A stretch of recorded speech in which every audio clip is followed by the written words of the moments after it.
Okay. And it came to pass at that time that Judah went down from his brethren and turned into a certain Adullamite, whose name was Hira. And Judah saw there a daughter of a certain Canaanite, whose name was Shua. And he took her and went unto her. And she conceived and bare a son, and he called his name Er. And she conceived again and bare a son, and she called his name Onan. And she yet again conceived and bare a son, and called his name Shelah. And he was at Chezib when she bare him.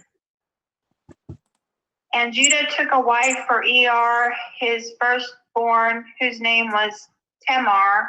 And Er, Judah's firstborn, was wicked in the sight of the Lord, and the Lord slew him.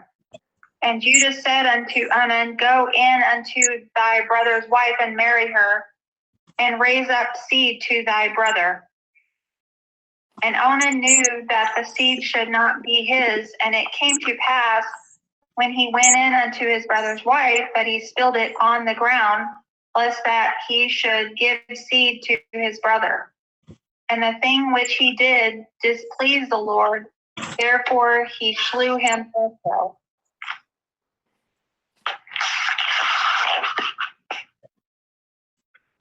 Judah then said to his daughter-in-law Tamar, Let us a widow in your father's household until my son Shelah grows up, for he thought he may die too, just like his brothers. So Tamar went to live in her father's household. After a long time, Judah's wife, the daughter of Shua, died. When Judah had recovered from his grief, he went up to Timnah to the men who were shearing the sheep, and his friend Hira, the Adullamite, went with him.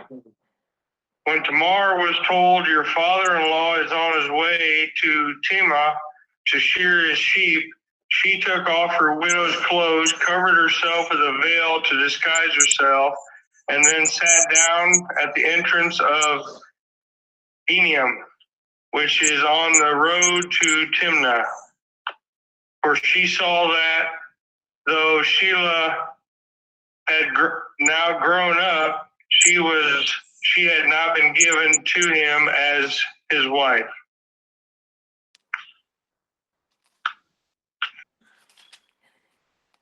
When Judah saw her, he thought she was a prostitute, for she had covered her face.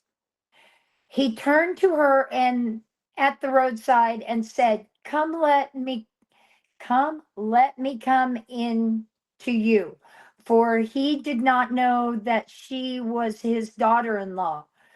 She said, What will you give me, and they may come into me?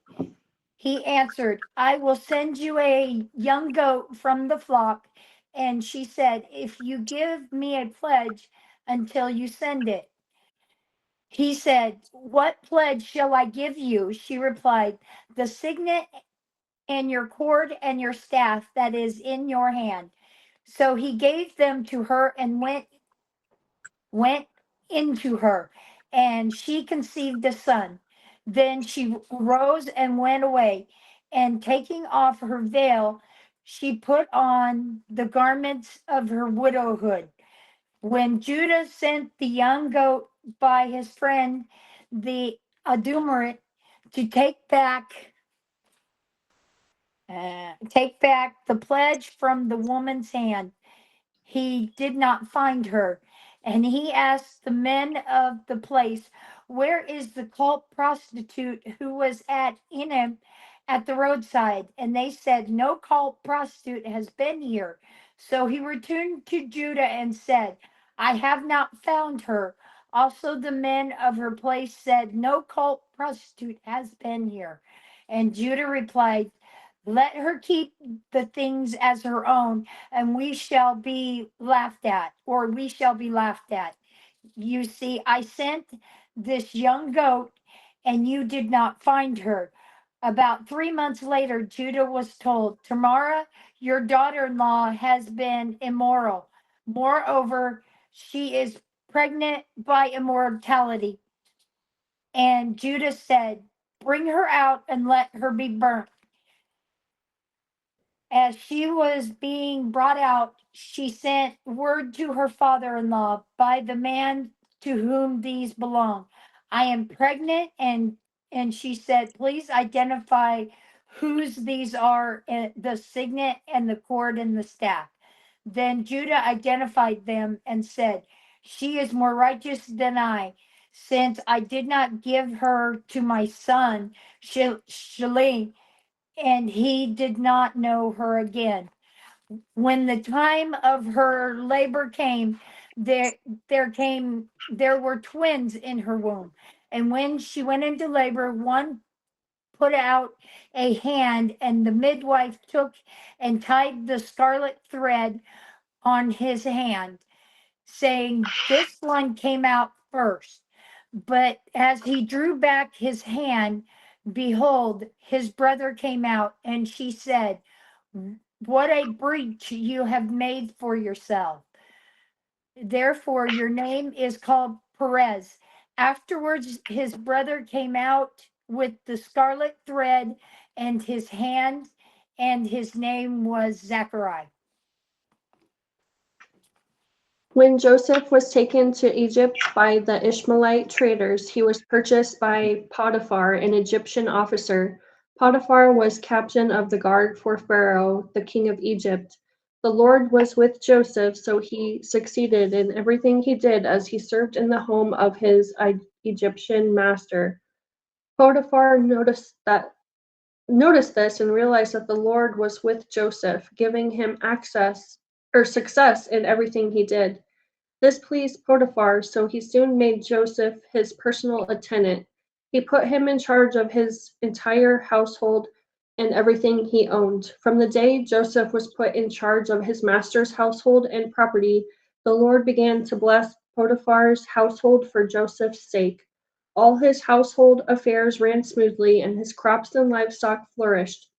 So Potiphar gave Joseph complete administrative responsibility over everything he owned.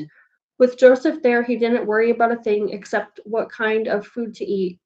Joseph was a very handsome and well-built young man, and Potiphar's wife soon began to look at him lustfully. Come and sleep with me, she demanded. But Joseph refused. Look, he told her, my master trusts me with everything in his entire household. No one here has more authority than I do. He has held back nothing from me except because you are his wife. How could I do such a wicked thing? It would be a great sin against God. And though he spoke to Joseph day after day, he refused to go to bed with her or even be with her. One day he went into the house to attend to his duties, and none of the household servants was inside. She caught him by his cloak and said, come to bed with me, but he left his cloak in her hand and ran out of the house. When she saw that he had left his cloak in her Just get hand out of here. and had run out of the house, she called her household servants. Look, she said to them, Okay, when you come back, we'll go to the park. this Hebrew has been brought to us Even if it's to right make after supper or right sport before of supper. us.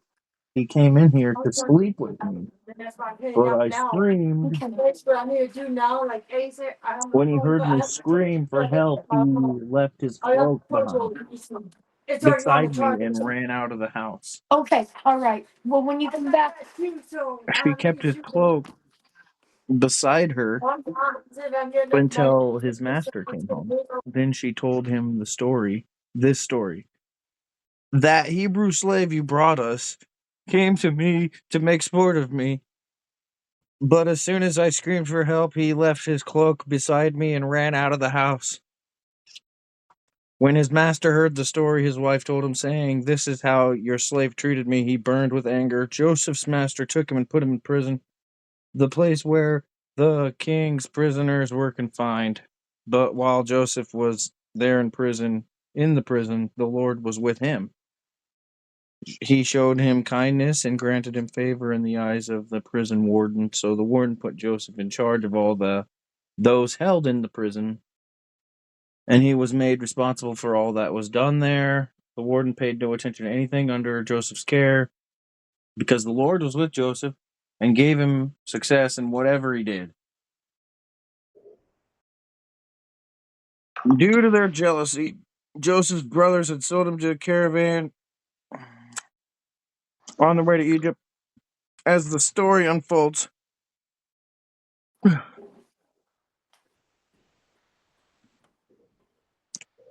his brother's actions were just the beginning of much stress and crisis in his life.